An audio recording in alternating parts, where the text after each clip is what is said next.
A ver, pensemos en esto por un momento.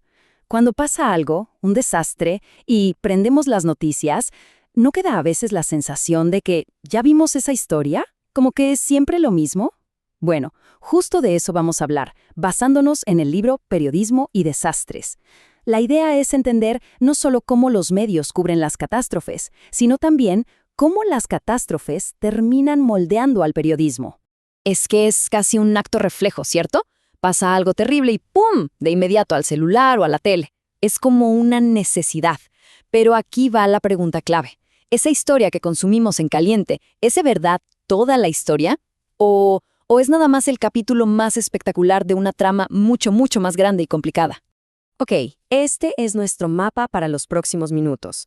Primero, vamos a ver qué pasa en el momento del impacto. Después, vamos a analizar esa trampa en la que caen los medios. Y al final, que es donde se pone bueno, veremos cómo se puede reescribir esta narrativa. Empecemos, pues. Sección 1. Justo cuando golpea el desastre. Y es que el libro no habla de un solo evento, ¿eh? Analiza deslaves en Brasil, el terremoto de México, incendios en Portugal, o sea, situaciones súper distintas. Y aún así, lo que encuentra es un patrón, un molde casi idéntico en cómo se cuentan las cosas. Y con esto llegamos al mero centro del problema, a la gran trampa de la cobertura. Esa fijación casi total con el durante, con el clímax de la crisis, que deja todo lo demás, pues, en la sombra.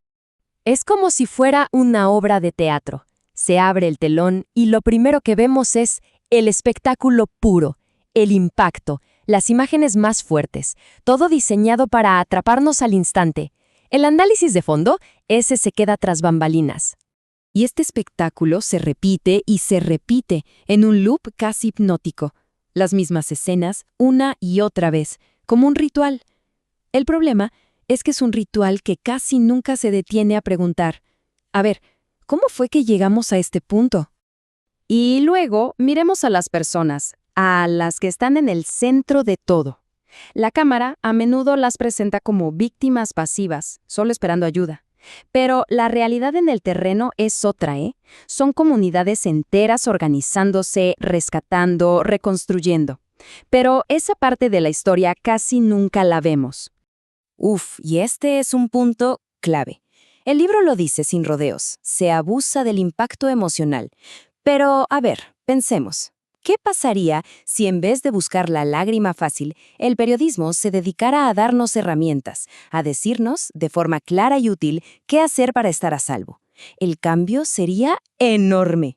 Entonces, si el problema es ese enfoque tan cerrado, ¿cuál es la solución? Pues algo que suena simple, pero que es súper poderoso. Expandir la línea de tiempo. Hay que entender que la historia de un desastre no es una foto instantánea. No, es una película completa. Miren, esta imagen lo resume todo. La cobertura mediática es esa explosión en el centro, el durante, pero el antes y el después son apenas un murmullo. El periodismo llega para el gran espectáculo y se va en cuanto bajan las luces, dejándonos una historia a medias. ¿Y por qué es tan importante el antes? Esta cita lo explica perfecto. Los desastres no aparecen de la nada, son sistémicos. Sus causas están metidas hasta el fondo en la historia, en cómo nos organizamos como sociedad. O sea, no son accidentes, son consecuencias que se van cocinando por años. La diferencia es clarísima. Por un lado, tenemos el periodismo reactivo, que es como una foto instantánea. Captura el estallido y listo. Y por otro, un enfoque preventivo, que es la película completa. Nos muestra las raíces, el evento en sí y, claro, el largo y complicado camino de la reconstrucción. Y todo esto nos lleva a un cambio de mentalidad radical. ¿Y si el periodismo deja de ser un simple espectador del desastre y se convierte en una pieza clave para construir una cultura de prevención? La base para este nuevo periodismo es algo llamado comunicación de riesgos. ¿Y qué es eso en buen español? Significa dejar de hablar sobre la gente y empezar a hablar con la gente. Es crear un diálogo para bajarle al miedo y darle poder a las personas a través de la información. Y esto no es teoría, ¿eh? Son pasos muy concretos. 1. Investigar las vulnerabilidades antes de que todo explote. 2. Dar información práctica, que sirva de algo. 3. Señalar las causas de fondo, las sistémicas. Y 4, que es fundamental, darle seguimiento, no abandonar la historia a la semana. La mayoría de las noticias nos muestran solo la punta del iceberg, el qué pasó. Pero un periodismo preventivo se tiene que sumergir para entender el por qué pasó y sobre todo para explorar el ¿y ahora qué? Es un giro de 180 grados en el enfoque.